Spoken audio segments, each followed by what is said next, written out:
Yes. You gotta. Woosah, boy. Enemy busy this morning. But good afternoon, y'all. Shabbat Shalom. Happy Sabbath. Good to see y'all. The title of today's lesson is "What is your measure of mercy and forgiveness?" Right? So today what we basically gonna be talking about is, you know what I'm saying, how we deal with each other. Not only like just us, period, but as a body of believers. Because believe it or not, the Most High is watching how we interact with each other and how we deal with each other, like just Israel, period. But he really got his eye on those who say that they know the truth and how they deal with each other. You see what I'm saying? So this ain't nothing to sneeze at. This ain't nothing to take light. This ain't no suggestion. This ain't no helpful hit. This ain't no, well, brother, I think you should. We got a straightway commandment: love one another. All right. And then when problems do come up, how we handle it? Like, do we handle it like in the world? A nigga crossed me one time, I'm cutting them off. Is that how we gonna deal with it? Is that according to scripture, first of all? You know what I'm saying? Like, we be so cutthroat with our own people, and then I see us rolling out the red carpet for heathens. You see what I'm saying? But as soon as our people go left one time, that's it. That ain't scripture, y'all. That ain't scripture, and we sure can't deal with fellow believers like that. You know what I'm saying? Whether they done wronged us or not. A lot of us come from the old class. A lot of us know what happened at the old class. A lot of us in here from the old class have been wronged by who? Other believers. But how do we go forward from here? Like, do we still, when we see them out, do we be like, F that Negro? Or do we be like, God bless you, brother? You know what I'm saying? Wish you well, hope everything been all right, and keep it moving. You ain't gotta be their friend, especially if they ain't repented for nothing. You know, the scriptures say, how many, Peter asked the Messiah, look, if my brother trespasses against me, how many times shall I forgive him? 7 times? Yahweh said, now 70 times 7. Then you go to Luke, it tell you, if your brother trespass against him, rebuke him first. Then if he repent, then you forgive him. So it's even the order to that. It ain't just, you wrong a brother and you wait for time to pass by. You wait for a couple of years to pass by. You pop back up like ain't nothing happened. Now you got to repent to that brother or sister for that. And if you've been wrong, it ain't up to you to be mad secretly and not be saying nothing. No, rebuke them. Because if you go on about your way and just say F it, you know what I'm saying? You're not being in order with the scripture. So let's get the first scripture, y'all. We're going to Galatians, the 6th chapter. What is your measure of mercy and forgiveness? Galatians, the 6th chapter.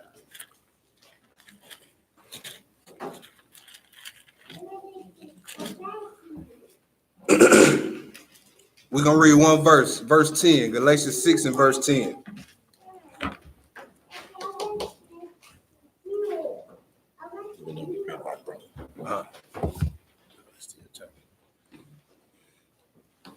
Galatians 6 and verse 10. Go ahead, Hebrew. As we have therefore opportunity, let us do good unto all men. All right, so he said, every opportunity you have, do good to all men. You know what I'm saying? Go ahead. Especially unto them who are of the household of faith. See, especially to them that are the household of faith. See, the Most High is looking at how we dealing with each other who call ourselves believers. He got a close eye on it. All right. It says, especially today of the household of faith. All right, let's go to the next part. 1 John. 1 John, the 5th chapter.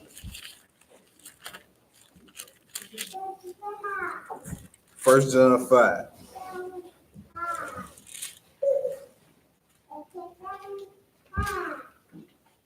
First John 5, we're going to pick it up at verse 1. We're going to read 1 through 3, Hebrew. Okay. 1 John 5, 1 through 3.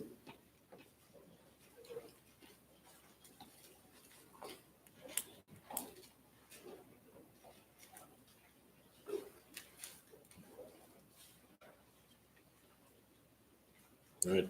Yes, sir. Whosoever believeth that Jesus is the Christ is born of God. Born of Joseph. God. Oh, see, that say born of God. You must believe he was born of God. Joseph did not sleep with Mary to make Yahweh Shai, or who the world knows Jesus. That's right. It just didn't happen. Go ahead. And everyone that loveth him that loveth him also that is begotten of him. You see that it says, and everyone that loveth him who is Christ, that begot loveth him also that is begotten. So it's basically saying, if you love the Father, you got to love the Son.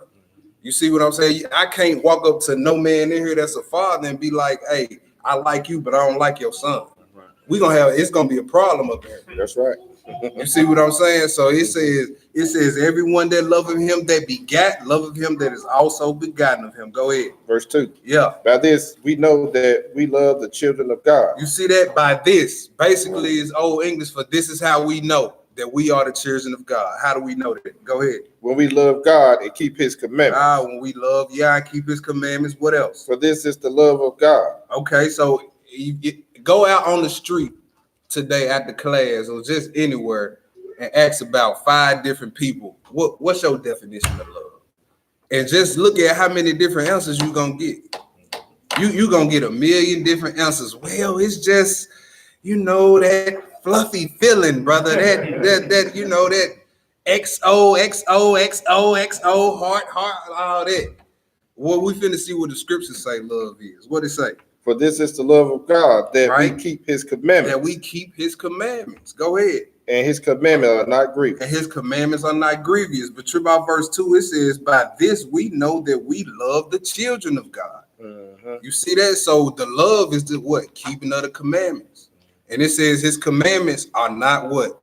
Grievous. Mean they not hard to be kept. This is which ones you can't keep. You see what I'm saying? Then when they start naming the ones they can't keep, that's the sin that they love doing. That's right. You see what I'm saying? Well, I can't do that Sabbath day, brother. What you do on the Sabbath day? Oh, see, that's the day I drink my beers and watch football. And see that temptation was there for me this morning. It's first week of college football season, but look, in the world, I used to be in front of the TV front and center at 11 o'clock.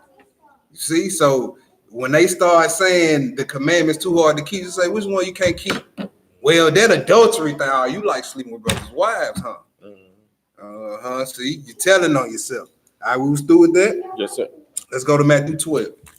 Matthew 12. We're going to pick it up at verse 46. Matthew 12, verse 46.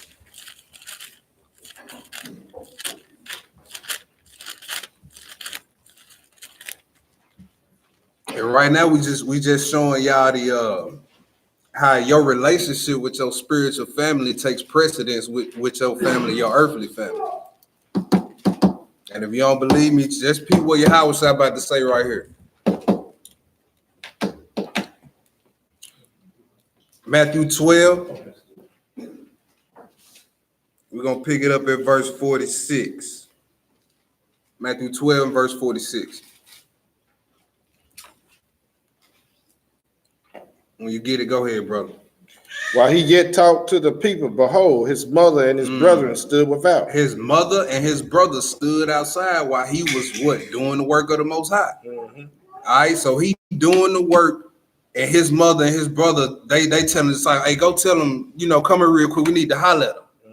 Let's see what he said. Go ahead. Desiring to speak with him. Then one said unto him, behold, thy mother and thy brethren stand without, desiring to speak with thee. Right. But he answered and said unto him that told him, who is my mother? What? And who are my brethren?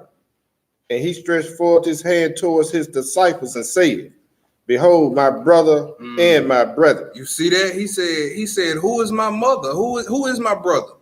Now, was he saying to hell with my family altogether? No, he wasn't saying that, because he told us the same one that said this, said, honor your father and your mother. Right? So he would just let you know, look, they ain't doing the will of my father. In John the 7th chapter tell you that his brethren didn't believe. See, a lot of times your earthly immediate family not going to believe what you want. It's going to be brothers you ain't never met a day in your life before, but y'all got a mutual interest, which is the scripture. And y'all, you gonna find out some of them brothers gonna be closer to your own blood sometime. Yeah. You see? Right. All right? That's right. So he said, who is my mother and who is my brethren? Those that do the will of my Father. Mm-hmm. Go finish that out. Verse 50. Yeah. For whosoever shall do the will of my Father, That's right. which is in heaven, the same is my brother, Yeah, and sister and mother. the same as my brother, my sister, and my mother. That's a lot of weight there. Yeah. You see, your relationship with your spiritual fams is takes precedence over these earthly relationships. Because they not gonna be what you want. Matter of fact, let's go to Proverbs 27. Proverbs 27. Let's do that one. Because we met a whole lot of different people. Like they used to have a show here. We used to go to the shows and everything. Mm-hmm. Man, y'all meet a whole lot of people in this walk. Yeah. Good people. Yep. Good to be around. Pleasant. Yep. You said what? Proverbs 27 and 10. I'm talking, not listening. It's all good. 27, 10.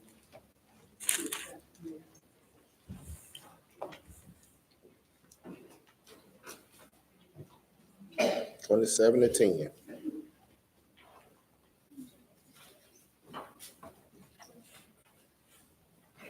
Proverbs 27 and 10. When you get it, go ahead, Hebrew. Thy own friend and thy father's friend. Forsake not. See your own friend and your father's friend. Those old friendships, old friend. He said, forsake them not. Go ahead.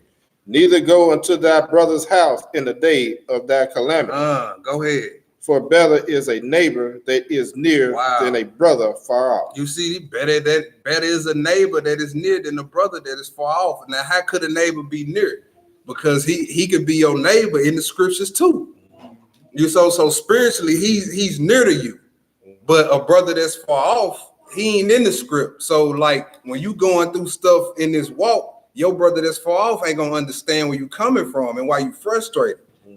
You know what I'm saying? Like you pick up the phone and call somebody that ain't in the scripture and you frustrated all the stuff that's going on with your people. They're not gonna understand that. They were like, man, shit, ain't got nothing to do with me because I'm just trying to get this money. Yeah. Oh, man, they gonna say something like that. Man, let's go and get this drink. Yeah. It could be. Yeah. That's right. And somebody that's in the scripture, they gonna know exactly where you coming from. They gonna know exactly what script to read to you to get you up out that mood. Mm-hmm. You see that? A neighbor that is what near is better than a brother that's far off, right? Mm-hmm. So again, showing you, man, that your spiritual fam is here. You see what I'm saying? Because he told you, if you want to follow me, you can't be scared to forsake mother, brother, sister. You see, them the ones that ain't gonna be believing. He said, Jeremiah, I'm gonna take you what? 2 of a house? You see, it may be 8 of y'all living up in that deal, but 2 of y'all are adhering to the truth. You see? So let's go to the next spot. Let's go to John 15. John 15. We just laying the groundwork.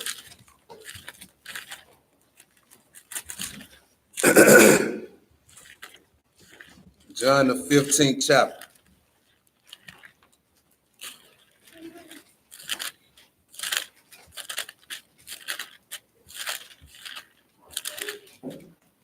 We're going to pick this up at verse 10. We're going to read 10 through 13.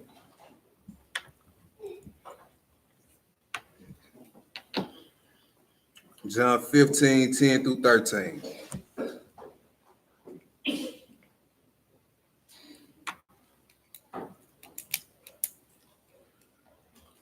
When you get it, Hebrew, go ahead. If you keep my commandments. If you do what? Keep my commandments. See, they go to commandments again. If you keep my commandments, go ahead. You shall abide in my love. Oh, okay. So now not only if you keep the commandments, you showing love, but if you keep them, you continuing in the love of the Messiah. Go ahead. Even as I have kept my Father's commandment. Right. And abide in his love. Go ahead. These things have I spoken unto you, that my joy might remain in you, that your joy might be filled. What verse 12 say, Hebrew? This is my commandment. Now, this is my suggestion. My commandment. My helpful hint. Commandment. I just think it would be best. Commandment. This is my commandment. This means this is required of all of us. This is not nothing that you just do it when you feel like it, or you do it to the people that you like. You know what I'm saying? Go ahead. that ye love one another as I have loved you. Yeah, see, just because you don't see that in the Old Testament in the 10 Commandments, don't think you ain't got to keep this. If it's in red, ain't it? This the master, our master teacher, y'all. Everything he said was a commandment. Go ahead. 13. Yeah. Greater love has no man than this, that a man lay down his life for his friend. You see that? How many of us ready to die for each other? Because the times that's coming, that's here at the door, like we gonna have to have that type of love. We're gonna have to have that type of love. They'll bust up in here. All right, who want to die for one of these babies up in here? All right. Go ahead and take me. I see y'all at the resurrection. Yeah. I died doing something righteous. That's right. Just make sure they straight as best as y'all can for me. Man, look here. He said, no greater love have no man than this, that a man lay down his life for his friend. That's what Yahweh did. Mm-hmm. So who better to know what greater love is than him? All right. Let's go to 1 John. Go back to 1 John. Let's go back to 1 John. 1 John chapter 3. 1 John, the 3rd chapter. We're going to pick this up at verse 1, y'all. 1 John chapter 3.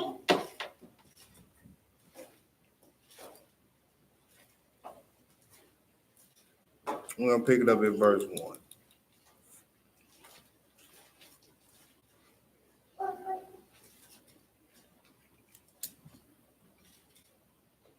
All right. Pick it up in verse 1, Hebrew.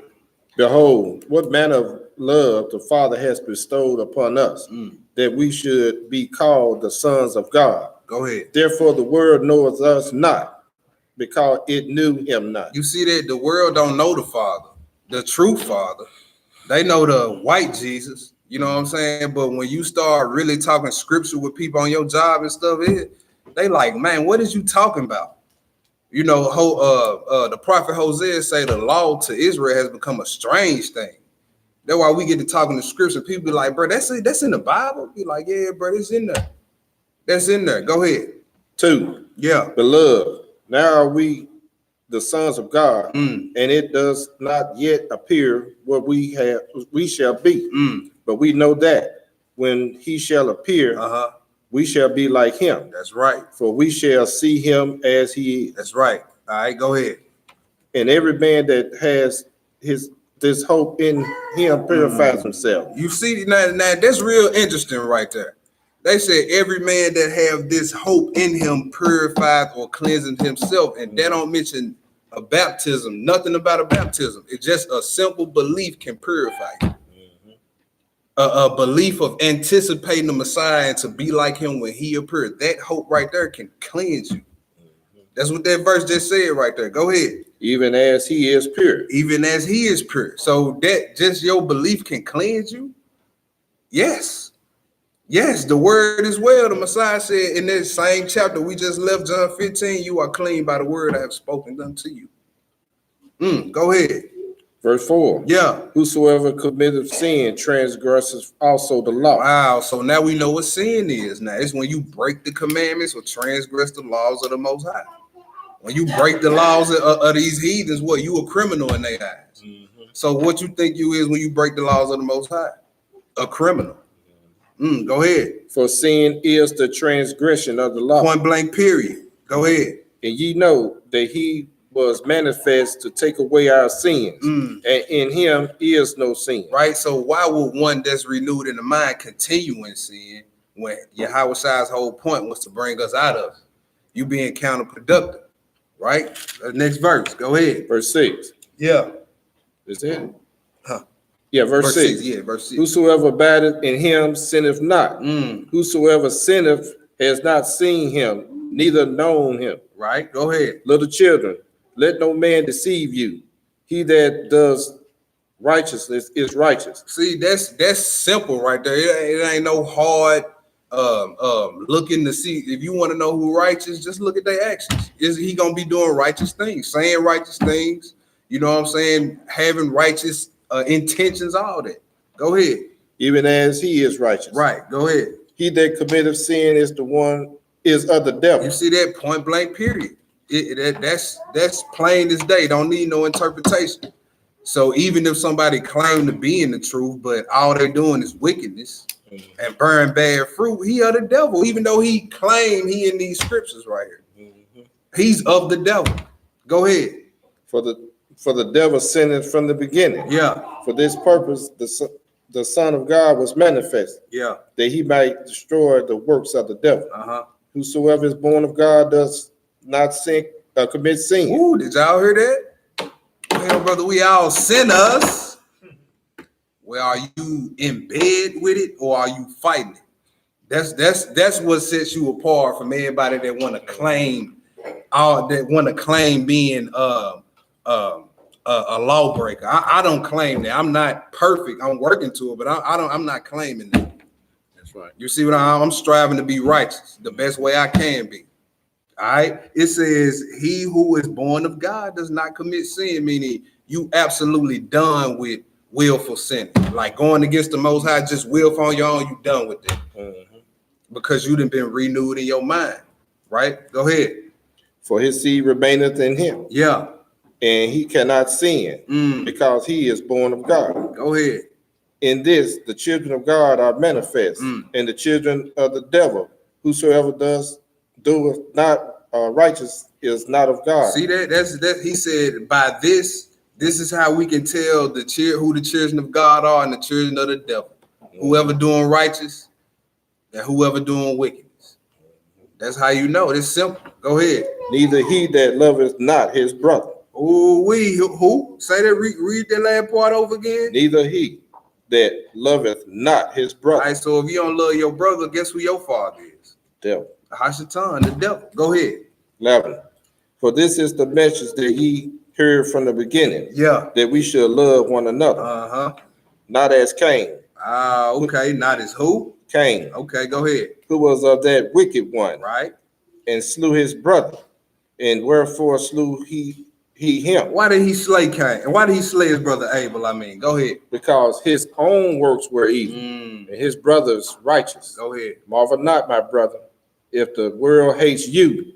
We know that we have passed from death unto life. Yeah. Because we love the brethren. He that loveth not his brother abideth in death. Ooh, he that loveth not his brother continues in death. Think about that. Do you got any secret hatred, any secret malice or dislike for any of your brothers or sisters in the faith that had wronged you or that ain't done nothing to you? Some people just don't like you just because of who you are. Go ahead. 15. Yeah. Whosoever hateth his brother is a murderer. Oh, okay. So in the eyes of the Most High, hate for your brother is equivalent to you just shooting him in the head. So if you hate your brother, you are a murderer.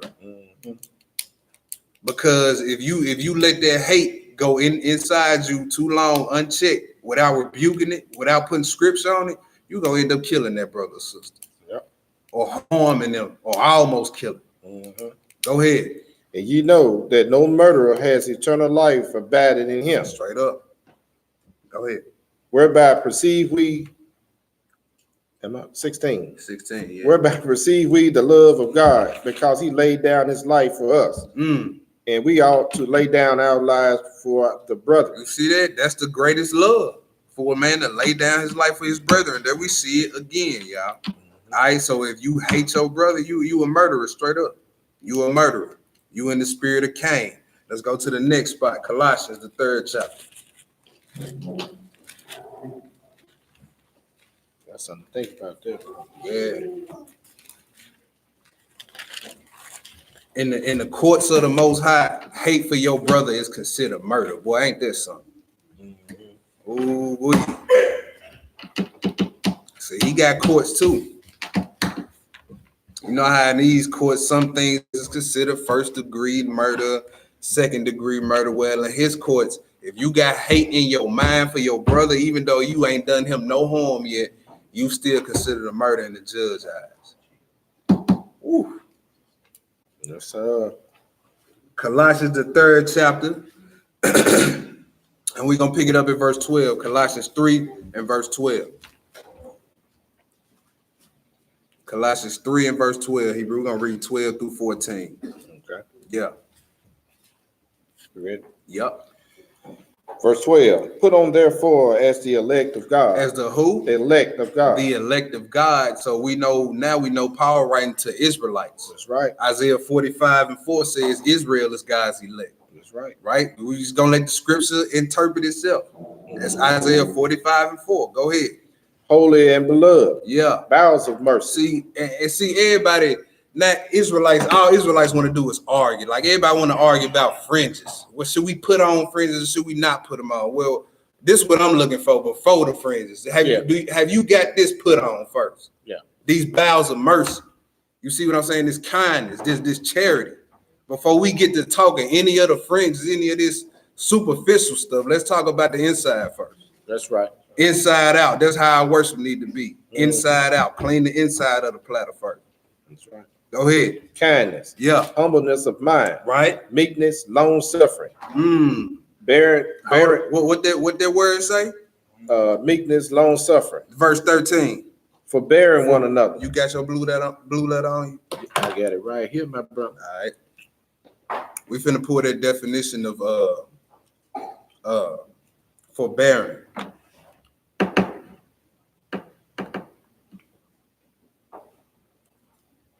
We got it right here. We using Eastwood today. But if you look at it in the blue letter, forbearing, it's gonna straight up say to put up with. You see that now? What's the first thing come out of our mouth when we tired of somebody? I ain't gotta put up with your BS. This right here is Strong's G430. Middle voice from G303. It said to hold oneself up against. That is put up with. Oh, okay. It said in this one too. Yes, to put up with. Bear with endurance. Yeah. Forbear. Suffer. To suffer. See, this is what I'm saying. This is why the lesson of this, the title of this lesson is what is your measure of forgiveness and mercy? You see what I'm saying? I need to add long suffering in there too, but the forbearing, because to put up with, when I read that cut me. I said, well, I'll be quick to be like, nah, I ain't putting up with that, man. I can go on somewhere with that one. I'm quick to say that because I don't like engaging in no drama. You know what I'm saying? But sometimes you gotta walk that mile with your brother or sister. Even though they wanna engage and all that back and forth, you just be like, all right, bless you, bro. Bless you. Bless you. Just keep saying that. He can't keep spewing out hate against you if you just eventually keep bless you, brother. That take that hateful spirit right off them instead of nigga F you too. That ain't gonna do nothing but, man, cause more tension. You know what I'm saying? Then it's gonna bring more people into it. Cause now people, y'all done got loud with each other. You know what I'm saying? So the Most High, the Messiah gave us the blueprint on how to solve these issues. You say the soft answer, turn away right. Turn away right. You know That's right. That's right, Hebrew. Where we at?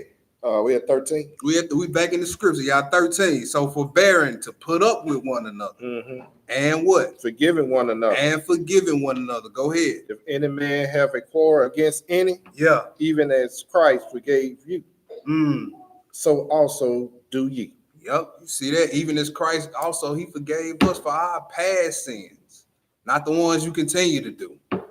That's right. It. That's when we pray the Abba's prayer. He tells us to forgive us our debts, as we forgive our debtors. Yes, sir. That's right, Hebrew. Something to think about. Yep. All right. So now let's go to 1 Corinthians 13, the love chapter. The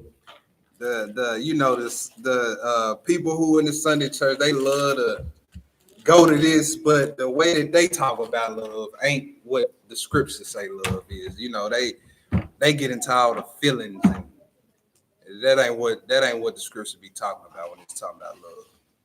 Because a lot of times me showing you love or you showing me love always ain't gonna feel good. You know what I'm saying? You might tell me something I don't want to hear at the moment. Like when I get mad, the last thing I want to hear is people telling me don't get mad. I don't want to hear that. But that's something I need to start listening to, because that's wisdom they telling me.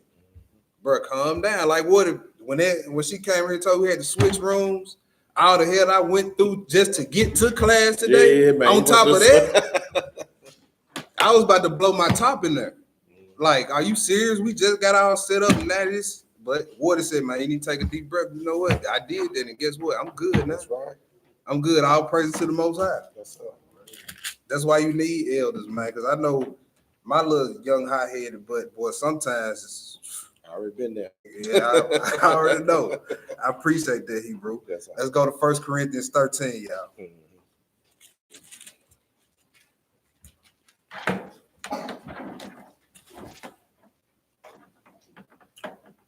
The scriptures say a wise man deferred his anger.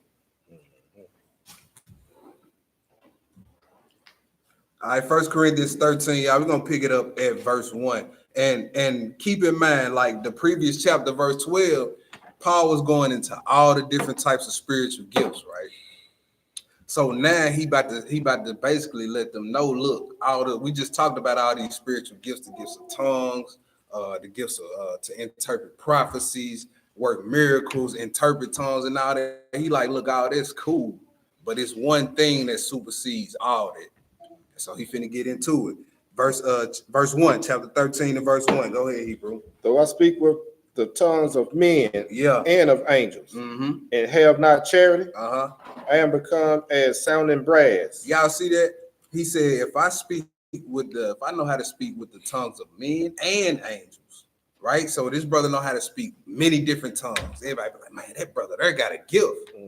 But he said, if I ain't got charity to go with it, it's just like me clanging two cymbals together, just like this, no just rhythm, no nothing. Yeah. You see what I'm saying? It's just like dragging one of them red wagons on some empty wagon on the concrete. You just making noise, no tires, because ain't nothing in it.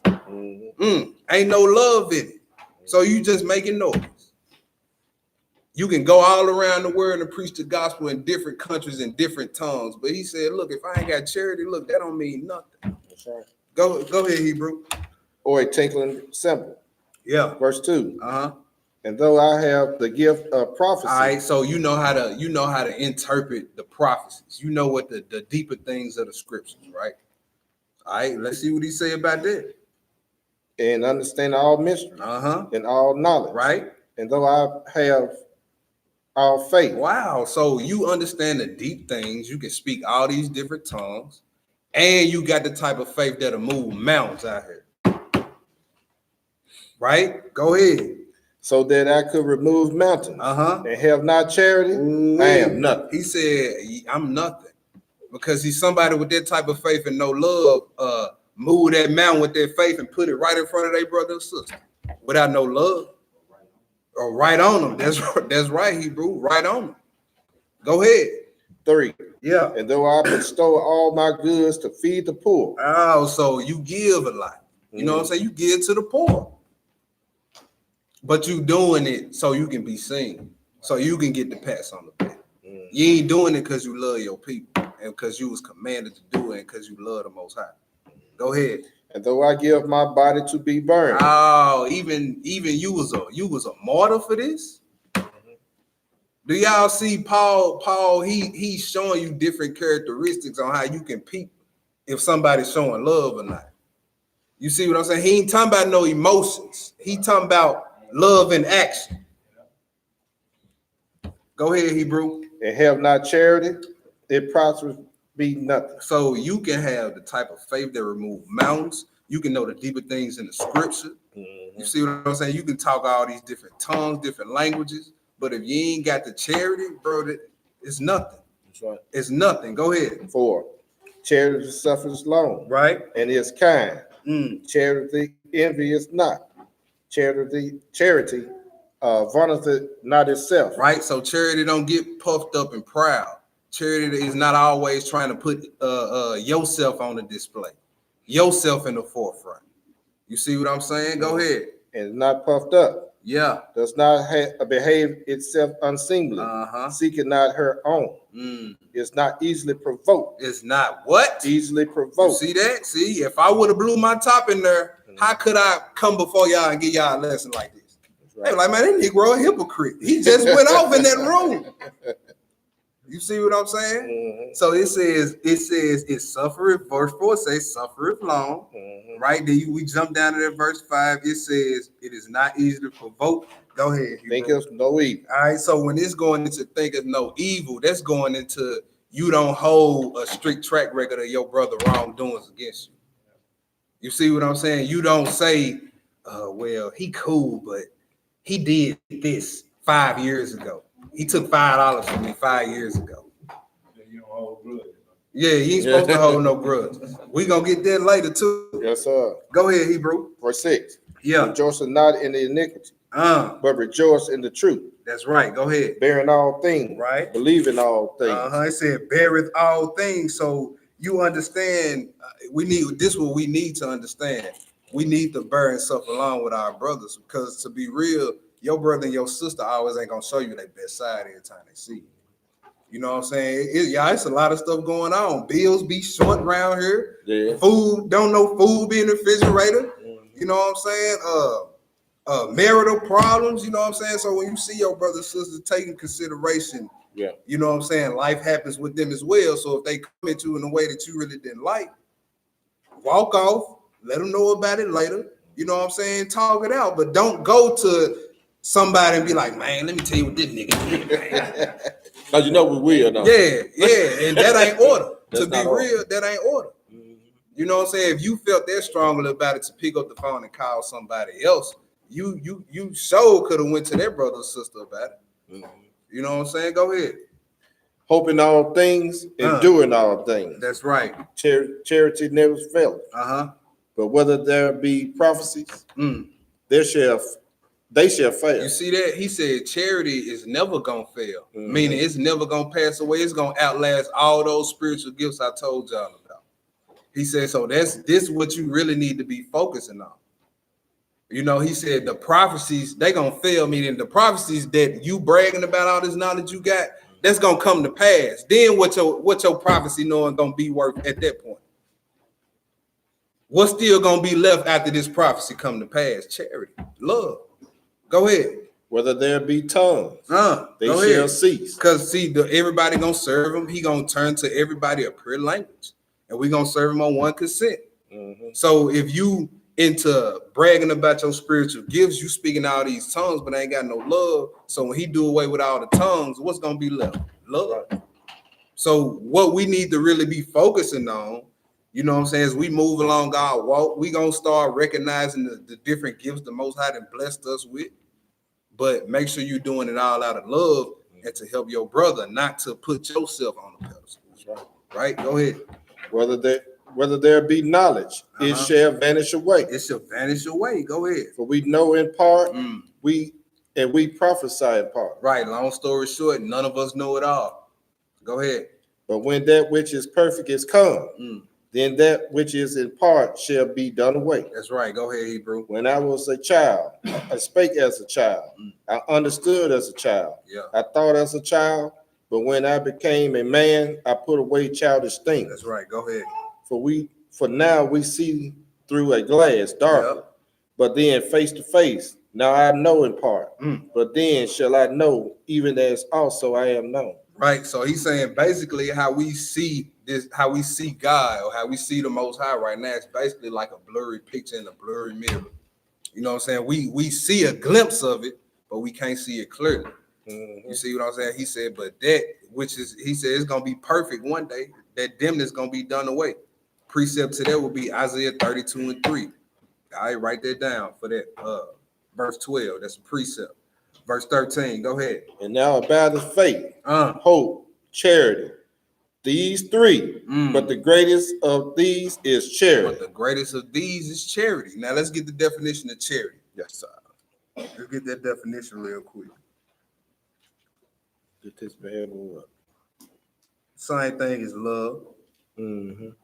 What did you say that precept was? That precept was Isaiah 32:3. Matter of fact, while he pulling it up, I'm gonna read that real quick. Because Paul said we know in part. Then remember he mentioned it's like a dim, a dark mirror and all that, right? All right, so Isaiah 32:3 says, I'm picking up at verse 1. Behold, a king shall reign in righteousness, and princes, plural, shall rule in judgment. And a man shall be as an hiding place from the wind, and a covert from the tempest, as rivers of water in a dry place, as the shadow of the great rock in the weary land. Verse 3.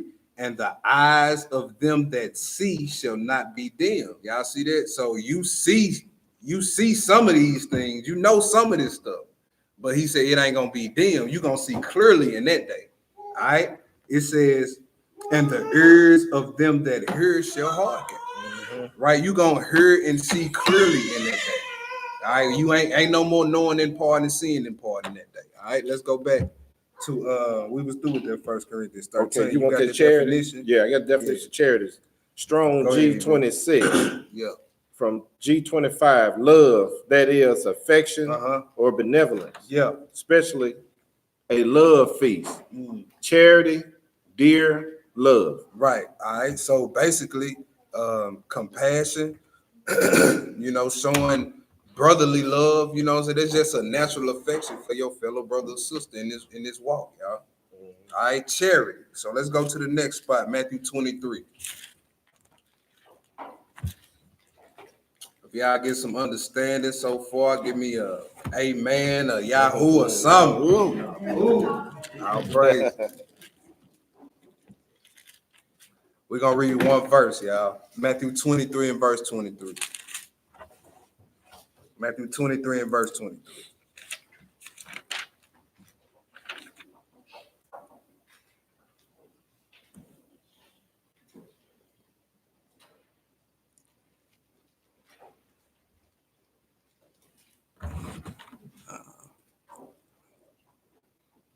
Nemo 8 Mile, we are located in Memphis, Tennessee, but we have class in this South Haven, Mississippi. Yeah, I got them on now.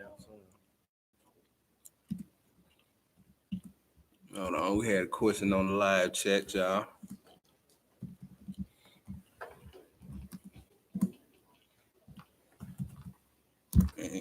All right, so we in Matthew the 23rd chapter. We're gonna read verse 23 and go back and read this whole chapter. The Messiah was talking greasy to these Pharisees. Yes, right here, he was going in on them, called them snakes and everything. Verse 23. Go ahead, Hebrew. Woe unto you, scribes and Pharisees, hypocrites. Go ahead. For you pay tithes of mint and anise and cumin. All right, so he admitted, y'all keep certain aspects of the law, right? But it's more important matters that they was missing that they really should be focusing on, right? Go ahead. And have omitted the weightier matters of the law. The weightier matters meaning the more important matters of the law or the Torah.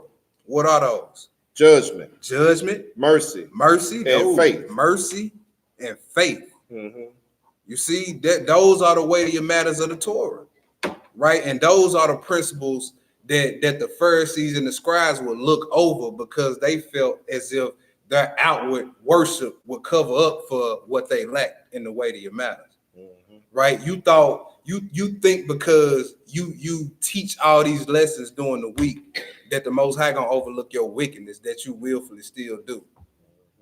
You see that it don't work like that. Under this new order, Melchizedek, your mind got to be right.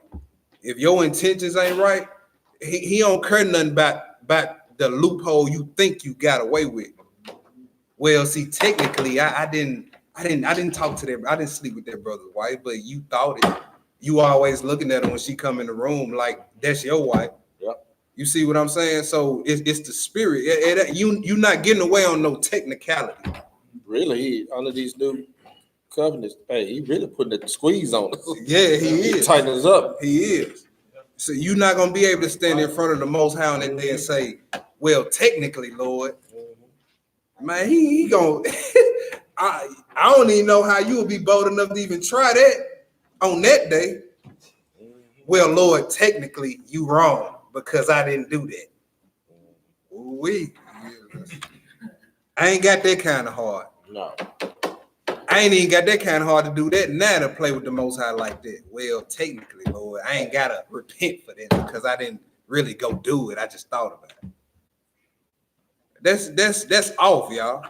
And anybody that operating in that spirit is off. I know a lot of brothers that think, I call them loophole bros, because they always looking for a loophole to not do what the Most High commanded, bro. Just do what he say. It ain't grievous. Always trying to circumvent the law. Yeah. Well, see, technically, if we have sex, sister, we married. Yeah, it's just they make it seem like that's all it is to it. Now the intercourse is just gonna consummate. That's all they do. It completes it.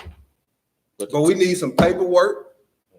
We need some dowries around here. I mean, how you looking for a wife? You ain't got no house. You ain't got no car.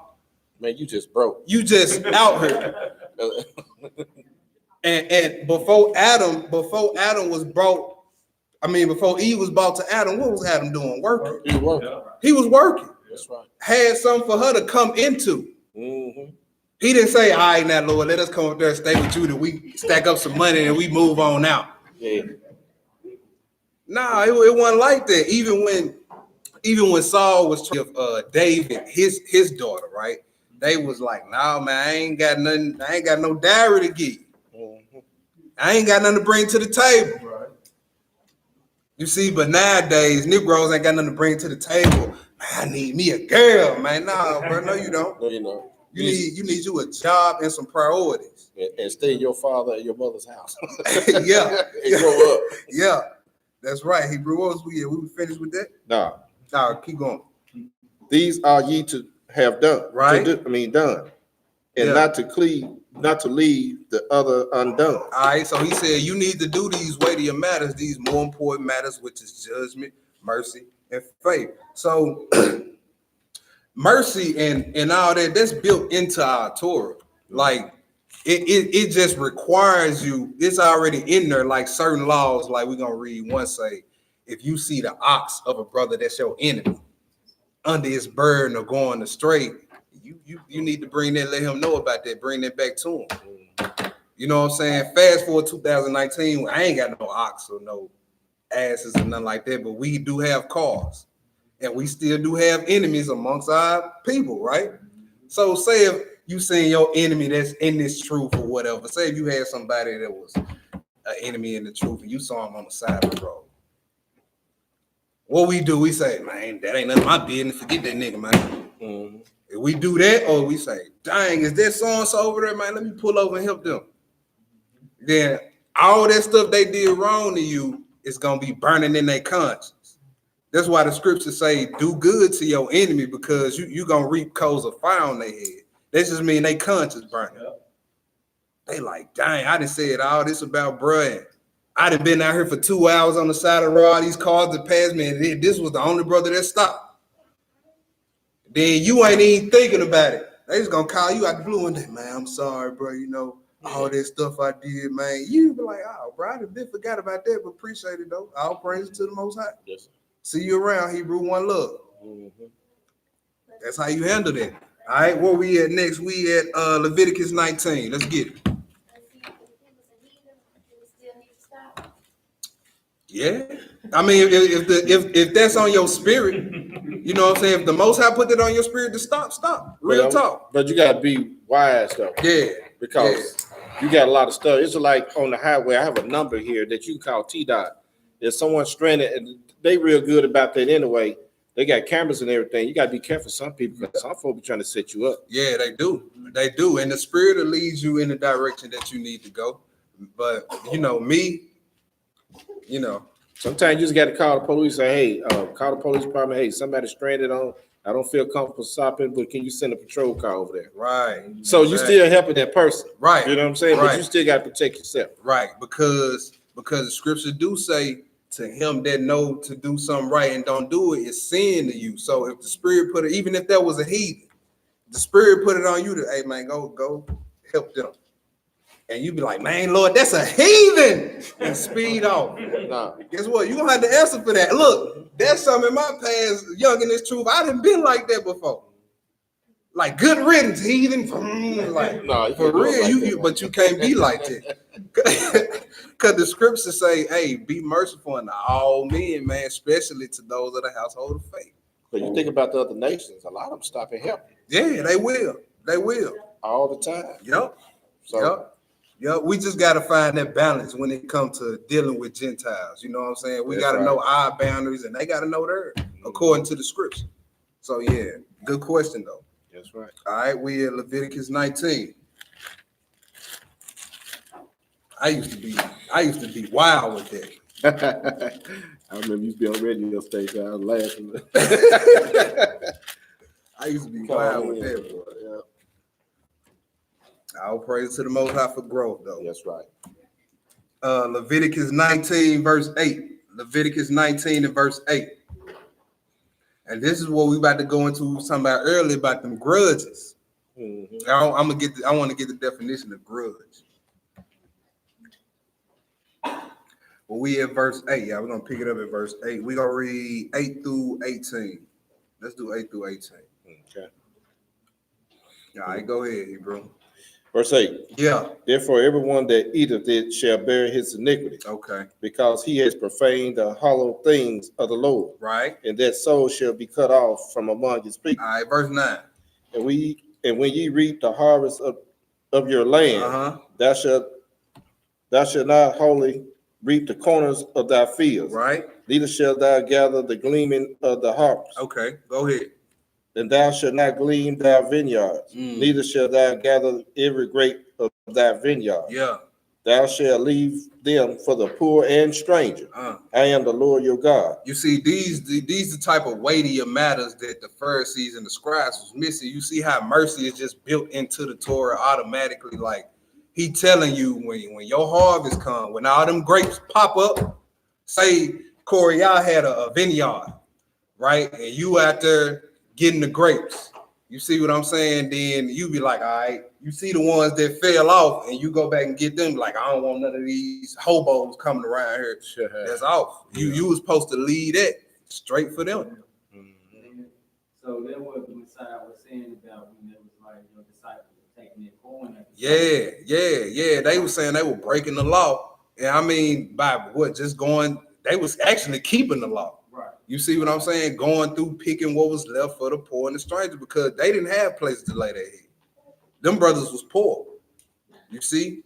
So go ahead, Hebrew. Verse 11. Yeah. You shall not steal, neither deal falsely. Neither deal falsely. Right? Go ahead. Neither lie one to another. Neither lie one to another. I'm gonna pray for you, brother. Go home and cut the TV on. Yeah. Crack you a barrel. Yeah. We got that one bad. Yeah. You want me to tell you how I fixed that? Forget, let me pray for you, brother. Let me pray with you right now. Yeah. You see what I'm saying? That's how you cut that out. Because that's a bad habit we got as a people. I'm gonna pray for you, brother. Don't even do it. That's a promise that you broke, right? You just lied to your brother. Yeah, exactly. You just lied to him. And what if he really need that prayer? You see what I'm saying? We got to stop there, y'all. All right, verse 12. And you shall not swear by my name falsely. Right? Go ahead. Neither shalt thou profane the name of thy God. I am the Lord. Thou shalt not defraud thy neighbor, neither rob him. Right? The wages of him that is hired shall not abide with thee all night until the morning. You see, if we was back when we was in our land, if a brother fell poor or whatever, we would employ him basically. You know what I'm saying? And he will work for us. Now he would have to get paid at the end of every day. You couldn't hold his wages to the next day. You see, he already poor. All right, go ahead. 14. Thou shalt not curse the deaf, nor put a stumbling block before the blind, Right? but shall fear thy God. I am the Lord. You should not do no unrighteousness in judgment. You should do no unrighteous in judgment. Go ahead. Thou shalt not respect the person of the poor. All right, so say if you was on a trial on a jury, right? And you was like, and it was a poor man on trial, but he raped 3 women. And you gonna say, well, just take it easy on him, y'all. He already poor. No, the scriptures say, do no unrighteous in judgment. That man raped 3 women. That man need to get the judgment that fits that crime. That's right. Poor or not. Go ahead. I lost my spot. we Okay, still thou at shalt not 15, respect the yeah. person of the poor, Yeah. nor honor the person of the mighty. Right? So now what if you got a rich man on trial? But he didn't just chop 3 people's heads off. Mm-hmm. You say, well, y'all know that's Jay-Z. Y'all can't send him to jail. Man, he in my courts. He out of here. That Negro going to jail. So after Windsor never existed back then. Nah, it didn't. Good point, Hebrew. It didn't. All right, finish that off. But in righteousness shalt thou judge thy You neighbor. see that? In righteousness shall thou judge thy neighbor. Don't show no favor because that's your partner up there. Mm-hmm. The Most High don't care nothing about that being your partner up there. Don't show judgment because he poor. Don't show favor because he rich. Do no unrighteousness in judgment. Go ahead. 16. Yeah. Thou shalt not go up and down as a talebearer. Who as a who? Talebearer. Well, you know, one of the definitions for this word was informer. Somebody who going back, man. Mm-hmm. So got this going on. This, and this. That's talebearing. Revealing secrets. I got the Strong's definition for Go it. ahead, Hebrew. Strong H7 7400. Uh-huh. It says a scandal monger. Oh, a scandal monger, like a whoremonger. Yeah. A scandal monger. Slanderer. Carries tales. Talebearer. Oh, so you carry tales. You going from door to door, phone to phone, group chat to group chat, and you just carrying secrets. Just, man, y'all heard about so and so. You over here, man. Y'all heard about so and so. Man, sit down. Go ahead. Thou shalt not go up and down as a talebearer among thy people. Right. Neither shalt thou stand against the blood of thy neighbor. I am the Lord. Go ahead. Thou shalt not hate thy brother in thy heart. In thine where? In thy heart. Oh, see, that's Old Testament in the Torah too. Thou shalt not hate thy brother in thine heart. Right? If you hate your brother without a cause, that's what the Messiah said. That's in your mind. See, that's even before you get to show your hatred in action. The commandment is you can't even hate them up here. Go ahead. Thou shalt not in any wise rebuke thy neighbor. That says thou shalt in any wise rebuke thy neighbor. So it's also a sin to not correct a brother or sister that needs correcting. That's it. Thou shalt in any wise, meaning in any case, if a brother or sister need correction, you better correct them. That's the law. Go ahead. And not suffer sin upon him. Yeah, because if you don't, you're going to allow sin to ride upon that brother. And if sin is riding upon them, the wrath of the Most High is riding upon them as well. See, that's why it says, you shall in any wise rebuke him. If he need correcting, you better correct him. I don't care who it is. Go ahead. 18. Thou shalt not avenge, nor bear any grudges against the children of thy people. Oh, we are the children of thy people. That's real specific. Let's get the definition of grudge, Hebrew. All right. It says thou shalt not bear any grudge. H 5358. Strong. It said to grudge, that is avenge or punish. Punish, revenge, take vengeance. Take vengeance, all right? So you ain't supposed to be doing none of that. That's the Most High's job, right? So bear no grudge against thy neighbor. What, that was it on that? But thou shalt love thy neighbor as thyself. That's I right. am the Lord. All right, love thy neighbor as thyself. All right, let's go to Exodus 23. And y'all, all these commandments about love and mercy. You talking about helping you out, you know. Well, a lot of people come in this faith and they'll leave because this is a book that makes you discipline yourself. Yeah. And a lot of people, they fall. We talking about being in this walk 10, 12, 15 years, man. They look up, man, they left it alone. Yep. Because they don't want to be disciplined. They don't want to follow no order. We don't like order. It's I don't like to use black people. I'm gonna say it's Israelites, because that's who we are. We hate order. We hate structure. Hey, I gotta do this too. Can't eat this. Can't eat that. What can I do? What do y'all do for fun, brother? Are y'all just bums? Now, we I done heard all this. Yeah, So man, y'all don't have no man. We have some fun now. Yeah, I done heard all that, man. Y'all niggas broke. Cause we don't do what y'all do. You know what I'm saying? I done heard all the insults. Labor Day. Yeah. I done heard every insult just about you can hear for a Hebrew Israelite. Black Jews. I done heard all that. All right, we in Exodus 23. Mm-hmm. Exodus 23. We're gonna pick it up at verse 1, Hebrew. All right. Exodus 23 and verse 1. Great. Yeah. Thou shalt not raise a false report.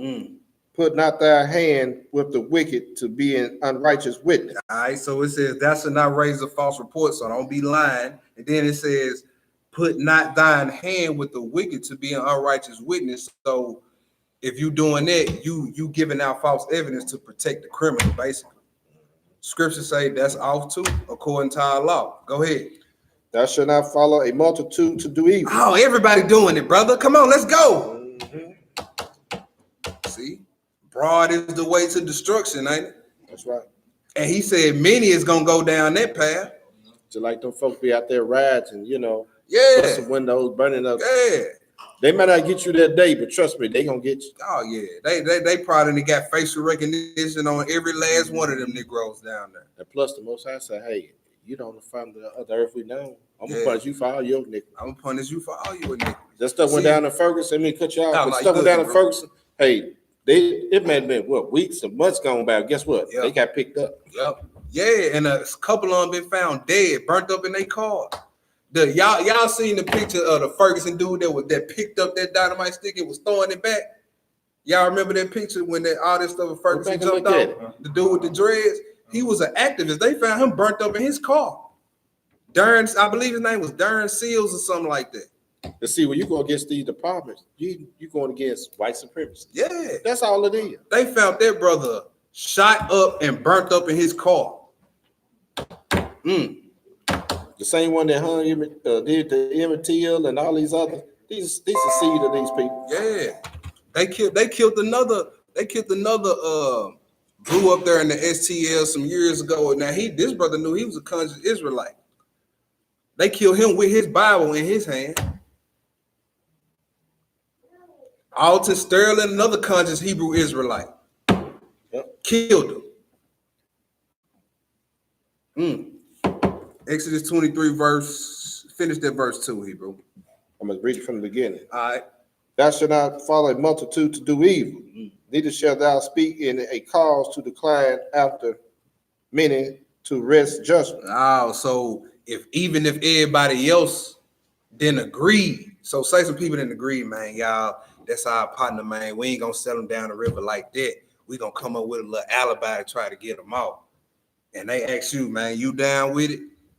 So are you scared to be the oddball out at this point? Be like, man, no, that nigga did it. I'm telling.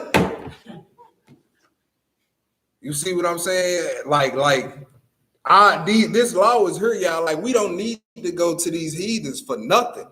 We got the law. We can judge amongst ourselves. Look, if somebody stole somebody in here, we gonna bring them in front of each other first. You see what I'm saying? Then if that person who did the crime don't want to hear, we gonna bring them in front of y'all.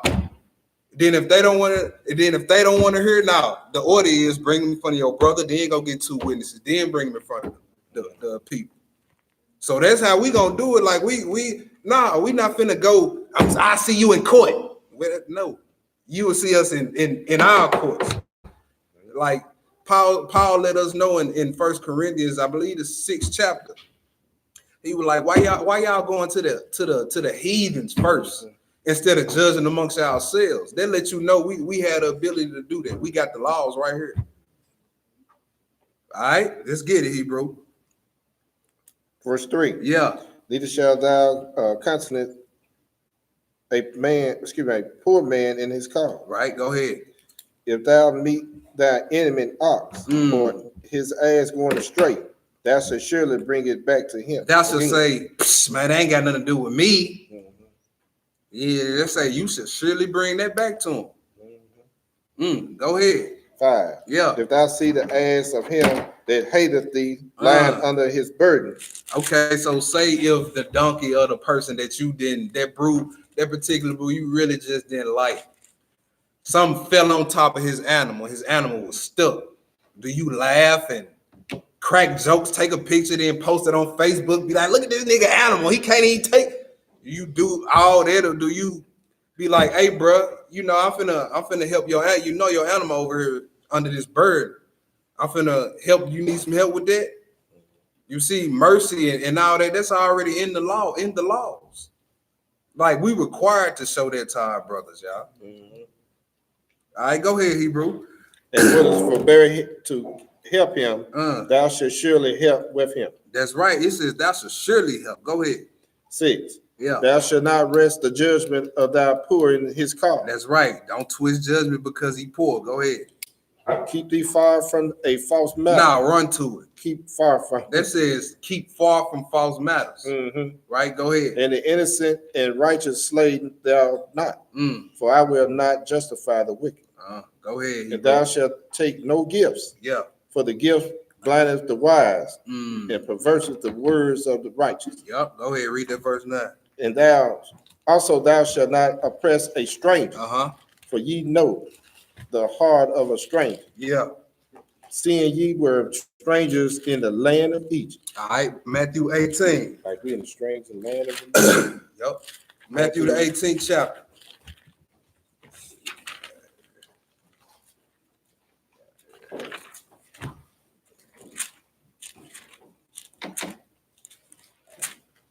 Matthew the 18th chapter. Matthew 18, we're going to pick it up at verse 15, Hebrew. Matthew 18 and verse 15. Go ahead. Oh, we still got something flipping. My bad. 18 through 15 through, we're going to try to read 15 through 35. Okay. Matthew 18 and 15. Moreover, if thy brother shall trespass against thee, go and tell him his fault between thee. Now go and tell everybody else. Now between thee and him alone. If he shall hear thee, thou hast gained thy brother. Y'all see that? See, this is the order, and when problems arise between believers, this is how we deal with it. You see, if you just handle it like this, it's not gonna get to all that messy stuff that we see. All that Facebook warning about, all that, it ain't gonna get to that, right? It says, go and tell him and his fault between thee and him alone. Hey, bro, you know what I'm saying? You didn't have to talk to me like that back there. What you mean, bro? You said so and so and so and so in a tone that I really didn't like. You raised your tone. Oh, bro, you know what? Come to think about it, I did. My bad. Problem solved. But the minute you don't handle it like that and you take it to Facebook first, slick shot, man, niggas always got attitudes around here. You know what I'm saying? And they already be knowing who you talking about. Then they some people be petty. The person who you talking about, they like the post. Then they come in and now it's a whole different. Not everybody watching. Like I made a comment. Didn't say nobody's name. I just made a comment. Yeah. And they got blown all out of proportion. Because they didn't handle it the way it was supposed to be handled. If they would have just went to this brother and been like, hey, bro, what you meant by that? I heard this is what you said. Is that true? If so, what did you mean by that? Yeah, it was handled like that, but just didn't like the answer. Well, see, that's a personal problem. That's one, yeah. You see what I'm saying? That's a personal problem. If everything was done in order and you still didn't like it, that's your problem, not mine at that point. Go ahead, Hebrew. 16. Yeah. But if he will not hear thee, then take with thee one or two more. All right, so you bring some to your brother. He like, nigga, I ain't do that. What you talking about? Like, okay, well, so-and-so was standing right here. Let me go get him. All right, go ahead. That in the mouth of 2 or 3 witnesses, right, every word may be established. Every word may be established. Go ahead. And if he shall neglect to hear them, tell it unto the church. Yeah, so do y'all see all the steps you got to take before you can just say, man, forget you? But we don't do that nowadays. We just immediately, man, forget that. We don't do none of this. None of Matthew 18 comes into play when we have problems with our brothers. Go ahead. But if he neglect to hear the church, Yeah. let him be unto thee as a heathen man. Ooh, as a heathen man. And a publican. And a publican. Verily I say unto you, whatsoever ye shall bind on earth shall be bound in heaven. Right. And whatsoever ye shall loose on earth shall be loose in heaven. Okay, go ahead. Again, I say unto you, that if two of you shall agree on earth as touching anything that they shall ask, it shall be done for them of my Father which is in heaven. All right, hold y'all spot right here. Let's go to the Apocrypha real quick. Let's go to Sirach. Let's do Sirach real quick. Show you why this order right here dealing with issues with your brothers and sisters is very necessary. Let's see why. Sirach 19, we're gonna pick it up at verse 13, bro. All right. Let's do 13 through 17. All right. Let's few quick hitters. Sirach or Ecclesiasticus in the Apocrypha, chapter 19, verse 13 through 17, y'all. Verse 13. Yeah. Admonish a friend. It may be he has not done it. All right, so that's why you go to him and him alone first, because it may just be somebody thought they heard. Right, bro? I heard you said this, but I ain't say that. You sure, bro? Yeah. See, go to him first. It might be that he ain't even did nothing wrong. Go ahead. And if he have done it, that he do it no more. Yeah, and if he done it, you found out he done it after you went to him, let him know, hey, bro, don't cross me like that no more now. Go ahead. 14. Admonish thy friend. It may be he has not said it. Right. It may be he had not said it. Go ahead. And if he have said, and if he have, that he speak it not again. Right. 15. Admonish a friend. For many times it is a slander. Oh, so many times it's just people talking. It ain't no truth to it, no nothing. It's just people want to see some drama stirred up. Go ahead. And believe not every tale. Ooh, believe not every tale. Go ahead. There is one that slippeth in his speech, but not from his heart. Right. So sometimes we say things that we didn't mean to say. Some things you like, it slip out, slip of the tongue. Yeah. It wasn't from the heart. It was just like, dang. But you still said it. You need to apologize and go make it right. Just because you didn't mean to say it, don't make it any better. You said it. That's right. You see what I'm saying? Go ahead. And who is he that has not offended with his tongue? You see, who is he? That's why if a brother do slip of the tongue or sister do slip of the tongue, be merciful. It said, who ain't slipped by their tongue? You see, you ain't perfect. All right, go ahead.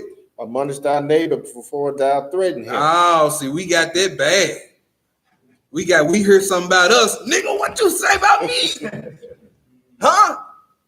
Like my brother say, get bow-legged in the shoulders. You know what I'm saying? Look, that's mad there, boy. Yeah, that's mad right there, boy. You start swelling up. Yeah.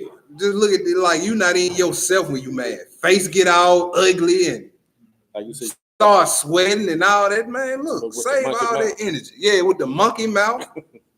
Be mad. Man, calm down, man. Go ahead. And not being angry. Give place to the law of the Most High. You see that? Give place to the law of the Most High. When you go to your brother in order to him and him alone first, you giving place to the law of the Most High. You giving him a chance to repent, and you covering yourself by keeping the order. You giving place to the law. Let's go back to that Matthew 10. Man, what verse we stop at? 19. 19, okay. Verse 19. Yeah. Again, I say unto you, that if two of you shall agree on earth as touching anything that they shall ask, it shall be done for them of my Father which is in heaven. Go ahead. For where 2 or 3 are gathered together in my name, there I am I in the midst of thee. That's right. Go ahead. 21. Then came Peter to him and said, Lord, how oft shall my brother sin against me, and I forgive him? Go ahead. Till 7 times. He said till 7 times. Peter said a low number. He said till 7 times. Go ahead. Jesus said unto him, I say not unto thee until 7 times, but until 70 times 7. Yahushua says 70 times 7. Who know how to do math? What that is? What's 70 times 7? That is 490 or something like that. So is he saying Nigga got 490 times, 491. I'm done with you. Nah, he ain't saying that. He's saying, look, if you gonna keep tally like that now, he can do it too. Matter of fact, let's go hold your spot. Let's go to Psalms 130. Because if let's say that's what he was talking about. Let's say, all right, that nigga got 399 more times, and I'm through with him. So at that 491 time, we just going off the premise if that's what that scripture meant. And who would want to keep tally on? That's what I'm saying. That's too much energy. That's what I'm saying. So at that point, at 491, you stop being forgiven, and you stop being merciful. 25 more times. So let's get some understanding. Let's go to Psalms 130, y'all. Real quick. Yeah, Psalms 130. Let's see if the Most High held our sins in account like that. Let's see what happened. Verse 3. Read one verse, Hebrew. Verse 3 and 4. 130, verse 3 and 4. If thou, Lord, should mark iniquity. Oh, so he says, if thou, Lord, if you was up here, all right, he got one more time before I kill him. What if he was sitting up there on his throne doing that to us? And we down here, all right, that's 491 right there. I'm done with him. Yeah. Say you get it. Block the number, block him on Facebook. Dog. You ain't even giving the brother a chance to repent. Go ahead, Hebrew. Oh Lord, who shall stand? Who shall stand? Who will be alive if he did that? Go ahead. But there is forgiveness with thee, that thou mayest be free. You see that it's forgiveness with him that thou mayest be free. Let's go back to that. Let's go back to that Matthew 18. Let's go back to that. He basically saying it shouldn't be a limit on your forgiveness. 70 times 7. We know 7 means it's the number of completion.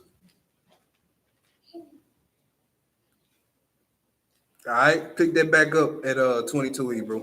22. Yeah. Jesus said unto him, I say not unto thee until 7 times, but until 70 times 7. All right, verse 23. Therefore is the kingdom of heaven likened to a certain king, right, which would take account of his servant. All right, so now he finna get into a parable, right? Every time he started his parables off, he likened it to the kingdom of heaven.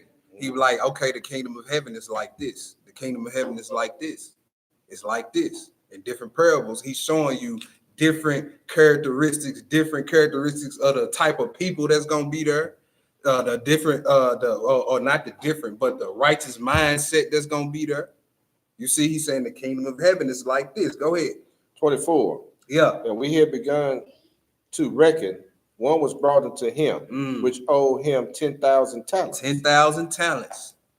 That's a big debt right there. Go ahead. But for as much as he had not to pay, his Lord commanded him to be sold. All right, so this dude didn't have the money to pay that debt off. So now you and your family got to get sold to pay it off. Go ahead. And his wife and children and all that he had, and payment to be made. The servant therefore fell down and worshiped him, saying, Lord, have patience with me, and I will pay thee off. Oh, so he fell down begging. Lord, have patience with me. Let's see what the master did. Then the Lord of that servant was moved with compassion and loosed him and forgave him the debt. Man, he just forgave a huge debt that he would never be able to pay off. But his master forgave him for it, right? So now that you to receive forgiveness, how should you go and treat your brother? With forgiveness. That's right. But let's see what he did. Go ahead.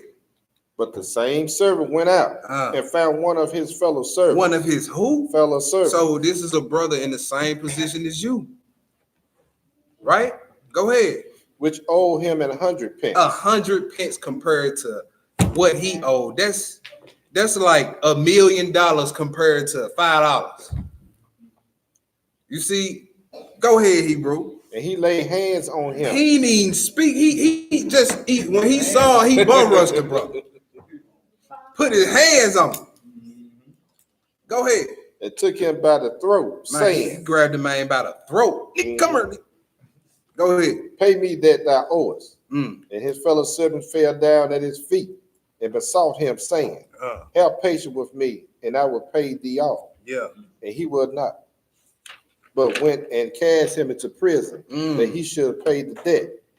So when his fellow servants saw what was done, they were very sorry, and came and told unto their Lord all that was done. Wow. Then his Lord, after that he had called him, said unto him, O thou wicked servant. Oh, thou wicked servant. Now he's calling him wicked. Why? Because he didn't show forgiveness or mercy. Mm-hmm. So if that's the spirit you operating under, you are wicked. That's it. You are wicked. That's what the Messiah said. You a murderer. That's what John said. If you hate your brother without a cause, you in danger of hellfire. That's what the Messiah said in Matthew the 5th chapter. So if you operating, if you unforgiving, if you don't show mercy, you wicked, point blank, period. A point blank, period. I don't care how many scriptures you say you know, how many books you read, how many Sabbath days you need, how many feast days. I don't care. You wicked. Go ahead. I'm gonna read that to the top, from the top. Okay. Then his Lord, after that he had called him, said unto him, O thou wicked servant, I forgave thee all that debt, because thou desirest me. Yeah. Shouldest not thou also have had compassion on thy fellow servant, even as I had pity on thee? That's right. Go ahead. And his Lord was wroth, and delivered him to the tormentors, till he should pay all that was due unto him. You see that? Deliver him to the tormentors. You start being unmerciful and unforgiving. Just watch how stuff start happening to you. Then you gonna be crying out for mercy.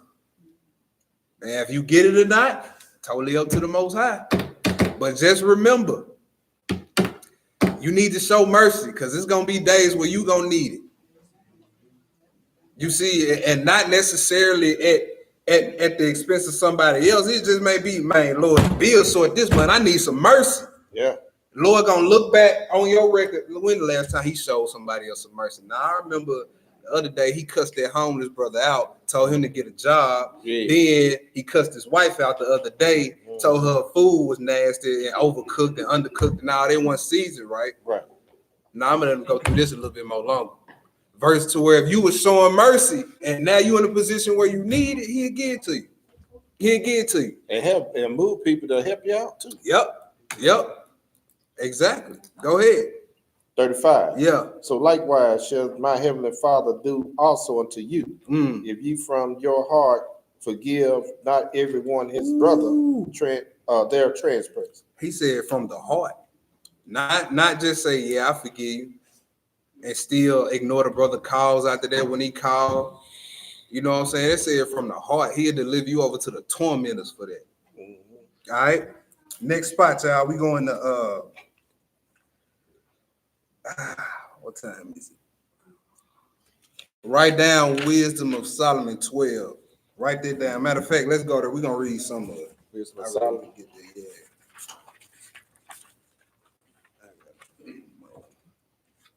Wisdom of Solomon 12. Let's pick it up at verse 4. Wisdom of Solomon, chapter 12, verse 4. Verse 3. Verse 3. Yeah. Nah, verse 1. Let's do it. Go ahead. Verse 1. Verse 1, y'all. Okay, verse 1. Yeah. For thy incorruptible spirit is in all things. Therefore chasteneth thou them by little, and little that offend. Right. And warmest them by putting them in remembrance wherein they have offended. That's leaving their wickedness, they may believe on thee, O Lord. You see, that's the mercy of the Most High. He punishes little by little sometimes. Instead of just wiping you out, wiping us all out like he can, he said he punished little by little because he trying to give you that space to repent. Go ahead. For it was thy will to destroy by the hands of our fathers, both those old inhabitants of thy holy land. Right now Solomon he finna go into the people that was living in our land before we got there, which was the Canaanites. Now he about to show you how the Most High is merciful to all his creation, and he finna show you how him being merciful to these heathens is supposed to teach us a lesson on how to deal with each other and be merciful. Now watch this, y'all. Go ahead. whom thou hatest for doing most odious works of You witchcraft see that? He said you hated them for that. Go ahead. and wicked sacrifices. Yeah. And also those merciless murderers of children and devourers of men's flesh and the feast of blood. You see that? That's what all the Canaanites was doing, y'all. That's why every law you read in Leviticus, it tell you don't eat the blood of this. You know what I'm saying? Don't sacrifice your kids to Molech, because that's what all they was doing in the land before we got there. Go ahead. With their priests out of the midst of their idolatrous crew. Right? You see, with false worship, you got priests. You got a body of notes that come with the false worship, instructions. You see, we celebrate the birth of our Jesus on December the 25th. Mm-hmm. That's instructions. You see, that's a set of rules. You got priests, you got pastors that teach about white Jesus and the doctrine that come behind it. It's a whole doctrine that come behind it. Easter, Christmas, prosperity. You see, purgatory. Going to heaven.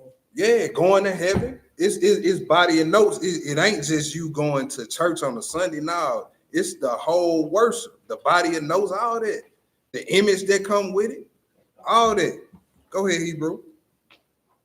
And parents, they kill with their own hands souls destitute of help. Yeah. That the land which thou esteemest above all other may receive a worthy calling of God's children. Yeah. Nevertheless, even those thou sparest as men, and did spend wasps, forerunners of thy host, to destroy them by little and little. All right, so that you can read about that in Exodus 23, 28 through 30. He said he was gonna send wasps to them Canaanites and all that. Then read about it again, I believe, Joshua the 24th chapter, verse 12. Go ahead. Go to 12? Nah, I was saying. Oh, okay, verse 9. Yeah. Not that thou was unable to bring the ungodly under the hands of the righteous in battle. You see that? He said you destroyed them little by little, not because you was weak in power. He could have destroyed them with one word. We about to read that. He could have destroyed them by our hands, or by one word. Go ahead. Or to destroy them at once with cruel beasts, or with one rough word. See, one word, that's all it takes for the Most High. He the real OG. That's right. You see, he got real hitters. Go ahead. But executing thy judgment upon them of repentance, not being ignorant that they were a naughty generation, right? And that their malice was bred in them, and that their cogitation would never be charged. You see that? He said, I knew that their minds would never turn from their evil, but I still spurred them by punishing them little by little, y'all. That's a lesson we can learn about mercy from that. You see, early in that verse, it said he hated these heathens for the stuff that they was doing. You see, and then it said, I knew that they wouldn't turn from their wickedness, but look, I still spared them. I still gave them a chance to repent. All right, go ahead. For there was a cursed seed from the beginning. Genesis 9, 25 to 27. Remember, he cursed Canaan.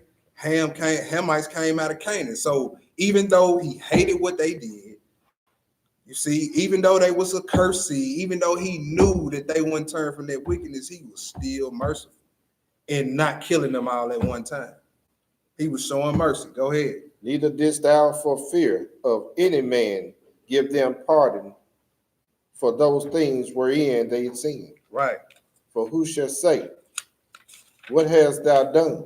Or who shall withstand thy judgment? You see that? Like, I was thinking about this, reading this scripture. Like, I want to know why he did that. If they was cursed and he hated them, you know what I'm saying? It's some things you're not just going to be able to figure out why the Most High did it. You know what I'm saying? And I think this one of them, because you cursed them and you hate them, but you spared them. You know what I'm saying? That's something to think about. Who knows the mind of the Most High, though? Go ahead. And who shall accurse thee from the nations that perish, whom thou hast made? Yeah. Or who shall come to stand against thee to be revenged from the unrighteous men? All right, so he kill off a whole nation. Who gonna come to the Most High and be like, I don't like what you did. You got to see me now. Who gonna do that? Putin gonna try. The scripture already tell you what's gonna happen to all the armies that come up against Israel. What you got, little sister? You got a question back there? Ah, okay, my bad. I thought you had a question. Scripture already tell you who gonna come to the Most High and do that? He said he made everybody, so he get to destroy who he wants. It's just like certain things I would ask my father when I was young. Boy, don't worry about it. I'm your dad. I can do that. Same thing with the Most High. Everything he do, we not gonna know why he did it. But we dare not come to him like we demanding answers. Now, Lord, now you going too far now. No, that's that's off. Go ahead, Hebrew. Verse 14. Yeah. Neither shall king of truth Or tyrant. Yeah. be able to set his face against thee for any whom thou hast punished. He ain't have to do them Gentiles like that. Mad at the Lord. Okay. Go ahead. 15. Be mad. Yeah. For as much then as thou art righteous, thyself thou orderest all things righteous, That's right. thinking it not agreeable with thy power to condemn him that has not desired to be punished. You see that? He don't punish innocent people. You know, a lot of people were like, how could you believe in the God that killed babies? Well, a lot of times the Most High taking you up off this earth is him showing mercy as well. You see, like it say in the book of Jasher, before he brought the flood, a lot of the righteous brothers he took away from the earth. And in Isaiah 57, he know how strong you is. He know if you can withstand what's coming. He might take some of us out of here for a kickoff. You know what I'm saying? And who are we to go? Because we in our feelings about it, be like, nah, Lord, you ain't have to take my brother like that. We can't do that, y'all. He don't kill nobody. He don't do nobody in that don't deserve to be done in. It'd be so quick you wouldn't even know it anyway. The third and fourth generation got to deal with it too. Yup. Because he said, that's what he said in the law, then, about that third and fourth generation, to them that hate me. Right? So these generational curses is because the generation before that is wicked. And you done pass down your wicked ways to them. So now this generation going. We're going to cover that and dealing with the family next week. Next All Saturday. praises to the Most High. All praise. In the order, yeah. Yeah. Where we at? What verse we at, Hebrew? We at 16. All right, go ahead. For thy power is the beginning of righteousness. And because thou art the Lord of all, it maketh thee to be gracious unto all. You see, his sovereignty over all causes him to be merciful over all. I got all this power. I can kill all y'all whenever I feel like it, but I'm not. You see, we can all learn something from that.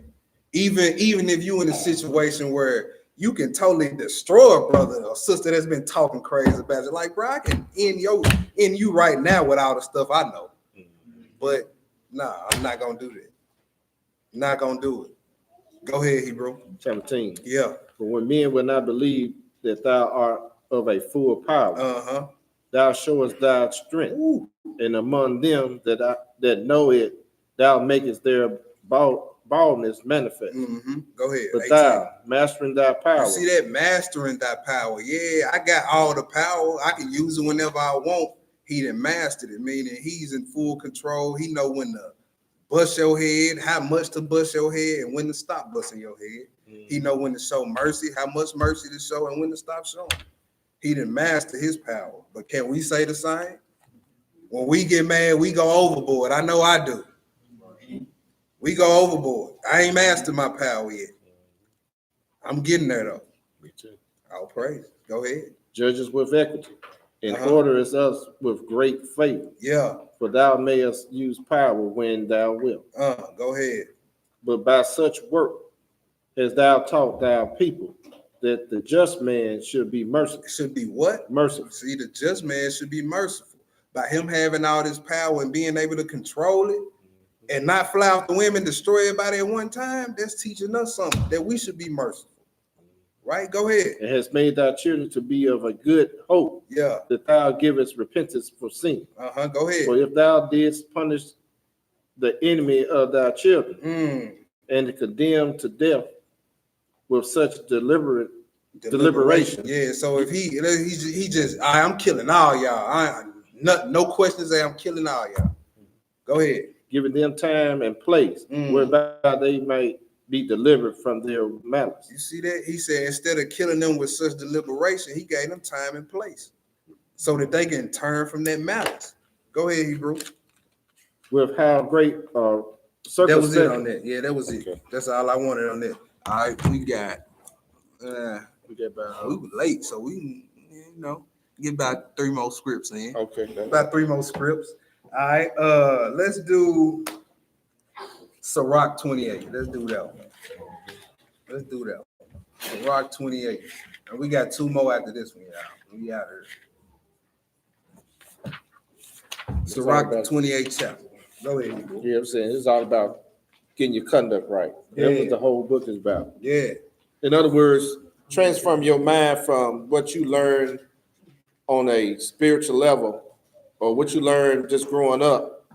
You try to get your mind to be set like this. We're going to deal with this next week. Yeah. When we start dealing with how the Lord got everything set up. You got the Father, you got the Son, you got man, and everything structured from there. And we're going to show you that it's all about getting your mind thinking like him. Right. And this is what this whole book is about. Yep. That's it, Hebrew. Because we messed up, people. So we still been cleaned up, man. Yeah.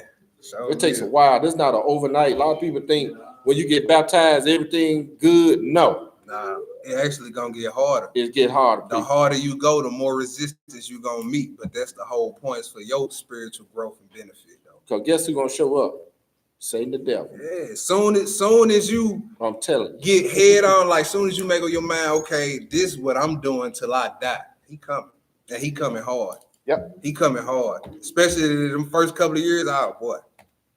That's your battle, that's your testing ground.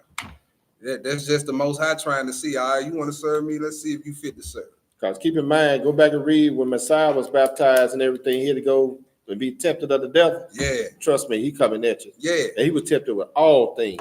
So whatever you got going on up here, it's coming. Well, you don't want to be in the lake by itself. So no, sir. So don't. He got the cooties and want to give everybody else the cooties. Yeah. And this thing is spirit. This is real, brother. Yeah. And sisters. And the scripture never said the lake was created for any of us. It said it was created for him and his partners. Yeah. You see, so that ain't the place you want to be. That ain't even a place for you that was created for you, but you can end up in there. Let's do Sirach 28. Sirach 28. Let's do 1 through 8. 1 through 8. 1 through 8? Yes, sir. Sirach 28, verse 1. He that revenges shall find vengeance from the Lord. Ooh, do y'all hear that? He who takes revenge shall find vengeance of the Lord. Go ahead. Verse 1. And he will surely keep him. Excuse me. And he's blood is small. And he will surely keep his sins in remembrance. So the person that's seeking revenge, the Most High gonna keep a strict tally on the things you done. Okay, you want to act like that? All right. We read in Psalms 130. If he mark iniquities, who gonna stand before him? Go ahead. Forgive thy neighbor the hurt that he has done unto thee. Right. So shall thy sins also be forgiven when thou prayest. Yeah, see, it ain't just because somebody done something wrong to you and you don't clap back like we've been trained to do here in Babylon. That's what everybody about now, to clap back. I gotta go back at that Negro for saying that. You know what I'm saying? Look, you want your prayers answered, don't you? Well, then cut out all that clap back. Go ahead. Verse 3. Yeah, and that don't make you weak either. Right. That make you wise. That make the Most High proud. Man, forget what a Negro talking about. Come treat me like I'm weak. All that cut out then. They were like, oh yeah, that Negro serious. Cut the ear off. Yeah. But yeah, don't let nobody shame you because you simply doing what your father told you to do. And when they come to the enemies of your own people, turn the other cheek. Because see, with our people, it can't be too much of that back and forth. Shots gonna start ringing out. You know what I'm saying? So with our people, he said, your enemies is gonna be those of your own household. You see, so with our people, it can't be too much of that back and forth, bro. Somebody gonna get killed. That's just how Israelites do. I'm sorry it's like that, but that's just what it is. So the Messiah said, look, when he come to you and he hit you on one cheek, or you want to hit this one too, God bless you. God bless you, brother. That evil spirit ain't gonna be able to stay on him too much longer if you keep blessing him, wishing him well. You see what I'm saying? And in doing that, you then took an evil spirit right off your brother in doing that. So it's really wise, to be honest, instead of weak. It's wise. Go ahead. Verse 3. Yeah. One man beareth hatred against another, and doeth he seek pardon from the Lord. Right. So he like, look, you carrying hatred against your brother, and you think the Lord finna pardon you?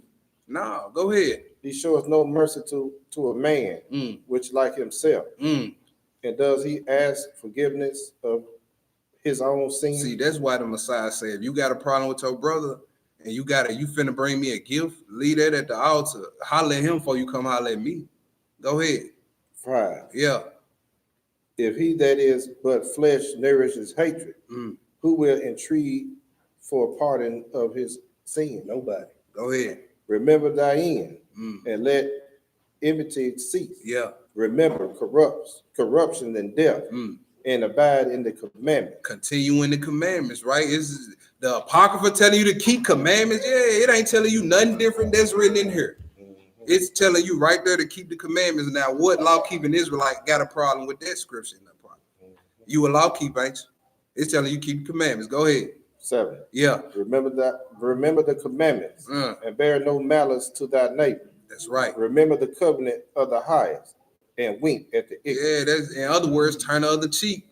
You gonna run yourself crazy, get mad at every time you get offended at something that your brother or sister did.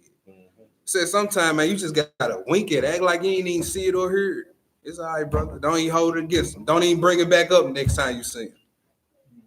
Right? All right, let's go to did you finish that? Verse 8. Yeah, that's verse 8. Finish that one out. Abstain from strife. Yeah. And thou shalt diminish thy sin. For a furious man will kindle strife. All right, let's go to let me see what I want to do. Write down Proverbs 16 and verse 6. It'll tell you mercy and truth purges iniquity. Right? That's the same thing as 1 Peter 4 and 8. Love shall cover a multitude of sins. So write Proverbs 16 and 6 down. 1 Peter 4 and 8. Write down Proverbs 11 and 17 as well.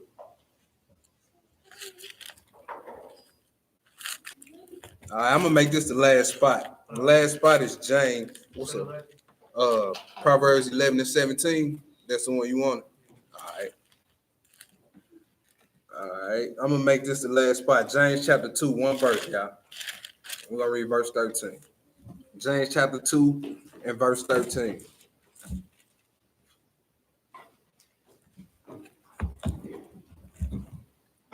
James 2 and 13. Yep. James chapter 2 and verse 13. Yeah. For he shall have judgments without mercy. Go ahead. That has showed no mercy. You see that? It says, for he that showed no mercy. Guess what? Your judgment is gonna be merciless. He not gonna show no mercy when it's time for you to stand in front of him and get judged. He ain't gonna show you no mercy. So every sin you held against your brother, now I'm not messing with him or her because they did this to me or because they did that to me. Oh, okay, well, when you stand in front of the Most High, he ain't giving you no leeway. That's right. And we all have been sinning up until this second. And you think you don't need to be showing no mercy out here? Go ahead, Hebrew. And mercy rejoiceth against judgment. See, mercy, if you've been showing mercy on your deathbed or when it's time for you to go to the judgment, you're going to be able to breathe a little easier. You know, you're going to be like, man, I know I wasn't perfect with this thing, but I've been showing mercy. I know that much. You know, so you eat, at least you got a little something to look forward to while standing in his judgment line. He might show you some mercy. Nah, he guaranteed that in Matthew 5, he said the merciful shall obtain mercy. Right? But that was the last place, y'all. It's the title of the lesson was what is your measure of mercy and forgiveness? All right. I hope somebody got some understanding out of it.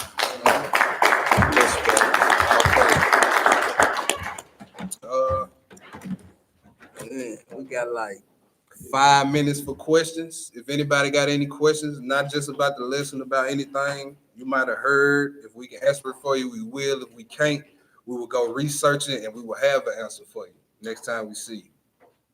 What's up, bro? I was thinking about Canaan, his descendant, the son, the one, trying to figure out why Ham had more than just one son.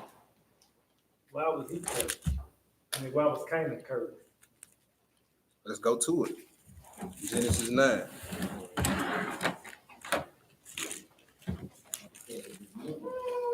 I mean, Genesis 10. No, Genesis 9. I was right. Genesis 9. He said, why was Canaan cursed even though he had more than one son? You just want to know why Canaan was cursed. All right. Yeah. Why? So you just want to know, like, why was it just on him? Yeah. He cursed his descendants too. Because remember, we read in that Wisdom of Solomon 12, that was a cursed seed. Yeah. Yeah, so that curse went for his descendants as well. So yeah, we know why. I say that, but I know Esau was dealing with the Canaanite women. Yeah, he was. Yeah. Yep. And you know, and his parents was like, don't go deal with them specifically. You know what I'm saying? He still went in. Yep. Yeah, because he yeah, he did. Yep. That's some of that book of Jasher right there. That's a lot of that's in the book of Jasher. Yeah. Even but see, them Canaanite women kind of look different though. That was maybe. Yeah. Leprosy wise, you know. Yeah. That's why Abraham told his servant, look here, if anything happen to me, don't take my son out this land. Don't let him deal with the Canaanites. Go back to my home, boy. Yeah. Them Canaanite women, like you said, they was in witchcraft, and y'all had kids. You come home, boy, they sending them through the oven, the Molech. You like, whoa, what's going on? That's why you like, look, don't mix with them. Damn, them women crazy. Esau ran right to him. Esau ran right to him. It's just like this nation we're in now. They have big time witchcraft and wickedness. Yep. So Esau married two Canaanite women. Yep. And when aligned himself with the kingdom of Egypt. The kingdom of Japheth. Yeah. And see, they mixed with who is it they mixed with from the seed of Japheth? Was it Javon or Chittim? One of them. Yeah, it was Chittim, I believe it was. But that's getting into a whole nother spiel right there, boy. Because we trying to figure out how they end up looking like that. Yeah. From then to now. You know, Esau over there saying they us right now. Yeah. That's why they look like they look. Exactly. Yeah. Sister, you gave one? Somebody had a question. I don't understand and we know the years with the wickedness related to those who have not reaped the harvest, to those who have reaped the harvest that they're satisfied with. Is it a wicked thing to steal the seed? Say that again. Are you like you referencing to the story in the scripture? See, the whole thing was with that was it wasn't the spilling of the seed that was wicked. It was the oath. It was the law breaking. The law breaking was like if your brother died, to keep his line going, you had to sleep with his wife. Well, your wife had now because she's broken from that covenant because he's dead. So when I was reading scripture again, the first brother, he was killed because of wicked thing, and the second brother had to marry that sister, he was killed because he spilled the seed. The first one was killed as well. You know, Testament of the 12 Patriarchs. Testament of the 12 Patriarchs tell you why that first brother was killed. It is? Okay, yeah, it's in Jasher too, yeah. Yep. But yeah, now it wasn't the spilling of the seed that was the wicked part. It was he broke the oath. He knew what he was supposed to be doing and didn't do it. You see, he enjoyed the act, but he didn't want the responsibility. But I'm talking about the first brother, though, not the second. What about the first brother? It said that he was killed because of his wickedness. I don't. The second brother is killed. So what you trying to see what his wickedness was? From my understanding going back, I thought that was. It was a. reason why. I got to read up on that because I don't know about what the first brother did. Yeah, I'm gonna read up on that though. Okay, all right. He spit. So the first brother spit the seed too. Yeah, that was yeah, it. that's what I'm Brother saying. never killed his own by stealing his. See, he was supposed to learn. If the first brother did it, what you doing the same thing? You was supposed to learn from that. So second one won't give his third son. He told them, like, don't do that, go in there and do what you're supposed to do. Exactly. And then the second son did the same thing. So if you've already, procreated, that's okay. Still. Nah, it's not. It's not because it's like, especially not in today's time, because we have a lot of what we call casual sex. You know what I'm saying? Indiscriminate, pointless intercourse, and a lot of that goes on. You know what I'm saying? It's the same mindset. You want to enjoy the act, but you don't want to. Exactly. That's what makes it wicked. I mean, am I answering your question? Yeah, no, kind of. Yeah. What if you got 10 children and said, hey, man, I hate.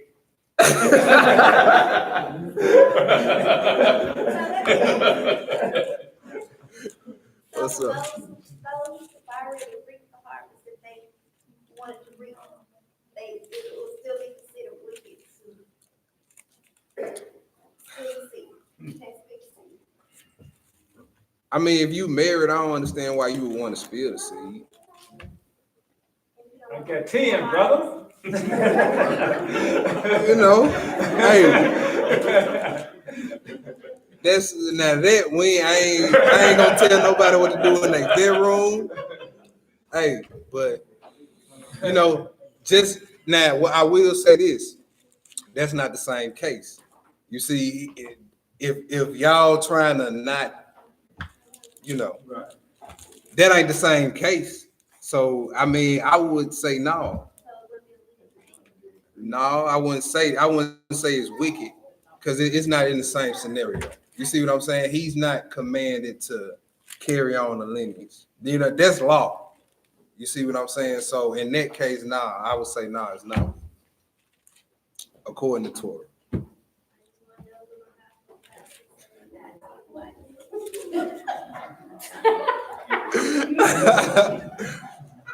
because I'm gonna tell you this: a lot of people had kids, so many kids, so they can't even afford to have.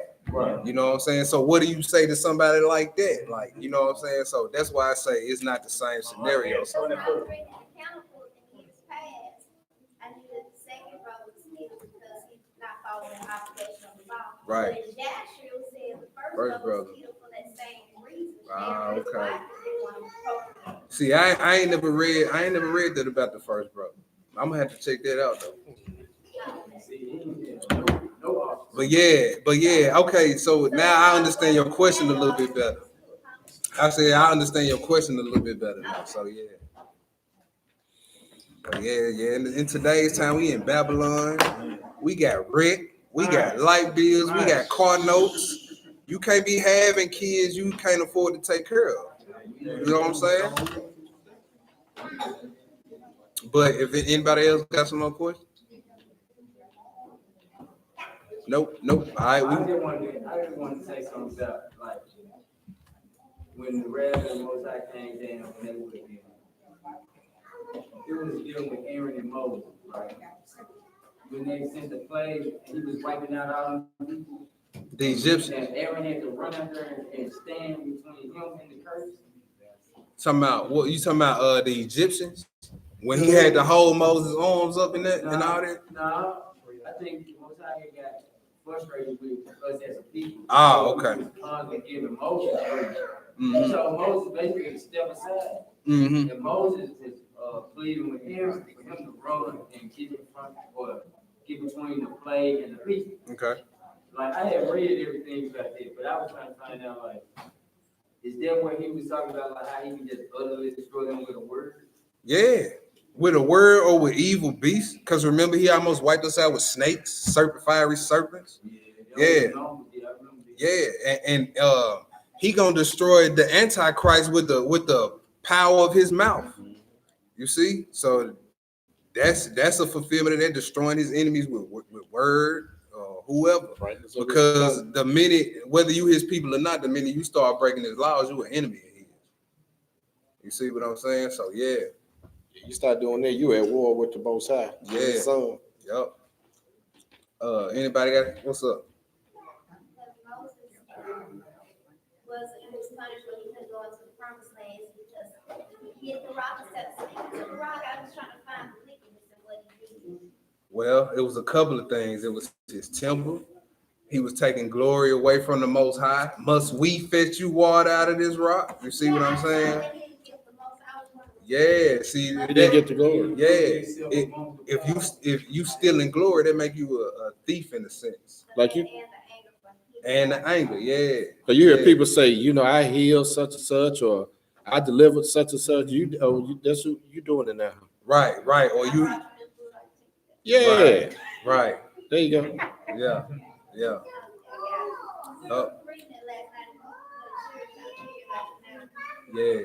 All praises. Anybody else got some more questions?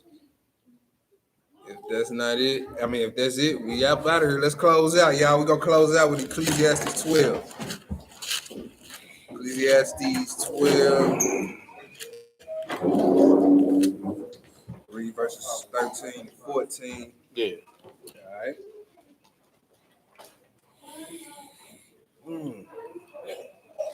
Ecclesiastes, the 12th chapter, verses 13 to 14. And then we're going to close out with the Lord's Prayer. All right, we're going to read it in unison. Verse 13. Let us hear the conclusion of the whole matter. Fear God and keep his commandments, for this is the whole duty of man. For God shall bring every work into judgment, whether it be secret things, whether it be good, or whether it be evil. Our Father, which art in heaven, hallowed be thy name. hallowed be thy name. Thy kingdom come. Thy kingdom come. Thy will be done. Thy will be done. In earth In earth as it is in heaven. as it is in heaven. Give us this day Give us this day our daily bread, our daily bread. and forgive us our debts Give us our debt as we forgive our debtors. as we forgive our debtors. And lead us not And lead us not into temptation, into temptation, but deliver us from evil. but deliver us from evil. For thine is the kingdom, Thine is the kingdom and the power, and the power and the glory forever. and the glory forever. Amen. Amen.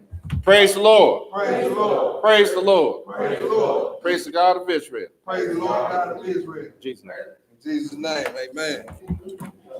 Yes, sir. Man. You got to do the hallelujah. Shabbat Shalom, fam. I'm glad y'all checked in with us this Yeah. Shabbat. Hey, Neo 8 Mile, go on, come out. Go on, come out, Hebrew. We'd love to have you. We down here in Memphis, Tennessee, y'all. Or Ocoee. Sister Tia, what it do? D-Row, what it do? Pops, what it do? Mike Israel, what it do? Shalom, fam. We about to sign out.